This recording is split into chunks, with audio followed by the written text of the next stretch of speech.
Alam ko kanina ko nyo pa ho ito inaantay mga kababayan. Dito muna ho tayo. So, babalik tayo sa impeachment pagkatapos po nito, mga bossing. Ngayong araw nga po, di ba nakita nyo naman po, nakakulay puting-puti, matikas na matikas si General Torre. Mga bossing, habang yung mga DDS iyakan. Habang si Baste Duterte sumisigaw doon na buwang daw si Torre, mga kababayan. Pero yung sampal na sinasabi ni Baste Duterte kay General Torre, hanggang ngayon po, wala pa din mga kababayan. No, ibig sabihin lang po, boka-boka or sindakan ang labanan.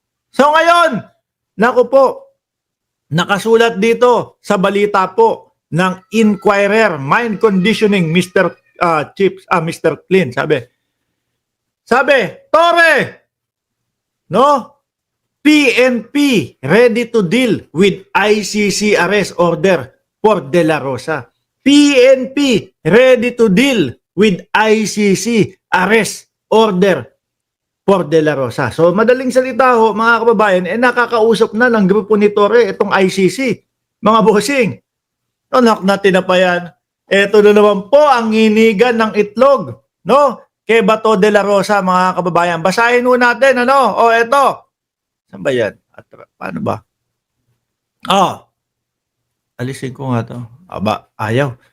Sabi dito, but obviously, hindi ko tuloy mabasa yung nasa itaas. Pagpapakilala lang naman oh. But obviously, we are also making contingency where if something like that happen, this is what we will do. Torres said in a press briefing after taking over command of the PNP in a ceremony in Camp Crame on Monday. It's just not proper to discuss it at the moment. Oo nga naman, baka mamaya makaisip kung ano ang gagawin ni Bato de la Rosa. Di ba? Hindi muna natin i-discuss yan, pero napag-uusapan na namin yan. Kumbaga, ang ano ko dito, nakakausap na nila ang ICC No? It's really something that has to be acted upon once it's there. We'll make decision as they come. Yari. Takot lang ni Bato at Go, isusunod sila ng ICC. Tago na. Bato, punta ka na sa Malaysia. Hindi ho, malamang ho ito mga kababayan. Mamumundok na naman po ng ilang araw si Bato de la Rosa. Si Bato yung laging sinasabi, hindi ko iiwanan ang dating Pangulo. At nagsabi, pupunta ng ICC. Parang hindi natin siya nakita doon sa area ng ICC. Merong ipinost si Bato de la Rosa, mga kababayan, doon sa kanyang Facebook page na nasa labas siya ng bansa. Sabi, ang lamig pala dito or something like that. Pero hindi ko nakita na nakapunta o walang picture na nakapunta miski man lang doon sa harap ng ICC. Wala. Ano po kasi naipangako niya Ang sabi niya, bibisitahin ko ang dating Pangulo bago o pagkatapos ng eleksyon. So syempre yung bago mag-eleksyon, tapos na po yun. Nandito na po tayo sa pagkatapos ng eleksyon. Hanggang ngayon, wala pa din. Diba? Hanggang ngayon, wala pa din. Nagulat na lang ho ako, may pinost si Bato de la Rosa doon sa kanyang Facebook page na kumbaga nasa labas ng bansa po. Pero hindi ko nakita na nag-post siya o may nag-post o may nag-picture o nag-video man lang kay Bato de la Rosa na umabot siya doon sa entablado na itinayo po na pinagdausan nung mautog nila doon sa ICC. Takot? Di ba? Takot ho, mga kababayan. Sabi ni Reniel Talyowaga, naku, bato. Di ba pangarap mo makasama ang po? Wala ho. Nagduda na ho ako diyan kay Bato de la Rosa na hindi ho talaga niya kayang panindigan yung sinasabi niyang sasamahan niya hanggang sa huli si dating Pangulong Duterte. Simula ho, nung inaresto ang dating Pangulo. Biruin mo, daig pa ni Bongo. Daig pa ni Bongo, mga kababayan. Si Bongo nandoon sa labas ng Villamor may dalang pizza pie, 'di ba? Nagpapaawa. Ayaw pong papasukin yung pagkain, no? Nagugutom na po ang dating pangulo. Request niya po pizza. Ang aga-aga nun. Anong oras 'yon? Ang aga-aga, ang bigat naman ng almusal nun. O, di po ba? Si Bato hanggang tawag lang po, tinawagan si Medjaldia. Yes. Meron po talagang warrant of arrest. Tingin ko dati pa alam ni Bato de la Rosa na may warrant of arrest sa kanila eh. Di ba? Kaya siguro nataon na si Bato wala doon sa vicinity na yon. Nandoon daw sa malayo, nasa bundok. Tapos nasa bundok, sabay sabi may inaasikaso ko dito para maihabol natin. Kumbaga, pagkakaintindi ko nung maihabol nila para hindi madampot si dating Pangulong Duterte. Wala. 24 oras patay yung cellphone ni Bato. Di po ba? So yan, yung pagkakasabi ni General Torre, mga kababayan, pagkakaintindi ko ho dito. Ayan, Torre, PNP ready to deal with ICC arrest order for De La Rosa. Nakakausap na nila yan. Meron ng pattern, meron ng technique. No? Meron ng plano. Ikaw naman, pinapanginig mo ang itlog ni Bato de la Rosa. Mapapasigaw na naman po ng Mick Madi. Si Bato, siguro ito, sa pagkakataon ito, mga kababayan, hindi na po Mick Madi. Come on, Mr. Trillanes, Mick Madi.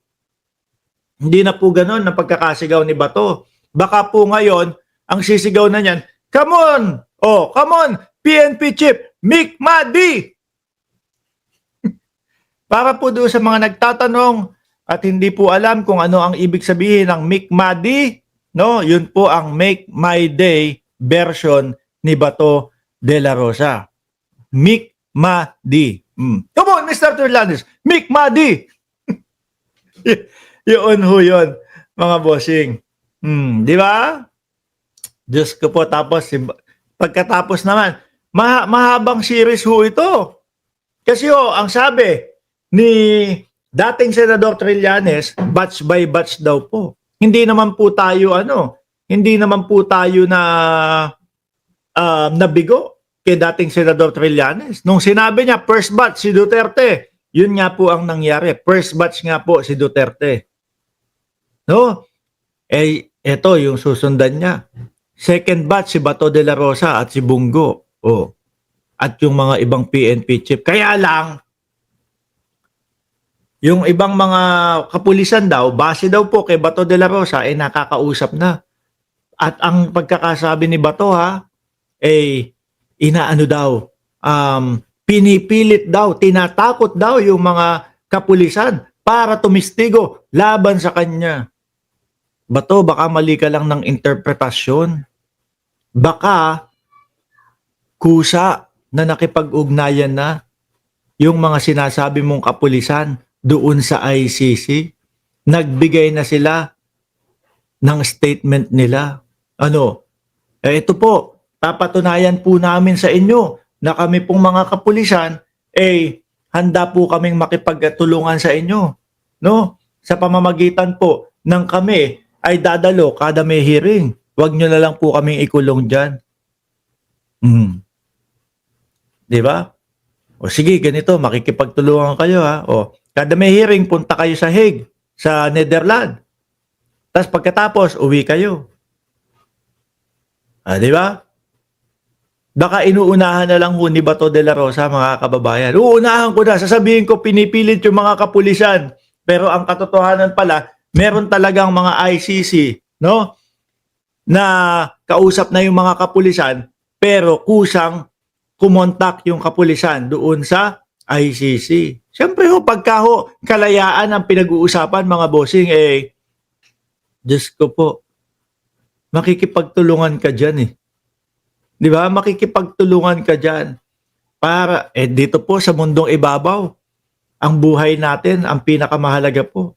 Tapos, makukulong ka pa. Hindi mo pa makakasama yung mga mahal mo sa buhay. Di ba? Siyempre, yun yung iniiwasan din yung mga yan. At, kumbaga, naisip na din yung mga yan. Naku, si Duterte, presidente pa yun, ha? naisama, nakuha ng ICC. Tayo pa kaya? No, mga inutusan lang. Total naman tayo mga inutusan lang. Halika na. Nakipagtulungan na tayo sa kanila. Naku po, Bato. At yun na nga po, nalungkot si Bato de la Rosa, mga kababayan. Ang lungkot ni Bato de la Rosa. Gusto kong marinig yung pahayag ni Bato de la Rosa patungkol dito, no? Sa binitawan salita. Ngayon, hindi mo na pag-uusapan. Bakit po, mga bossing? Hindi mo na pag-uusapan. Malay nyo, makagawa ng strategy si Bato de la Rosa. Di ba?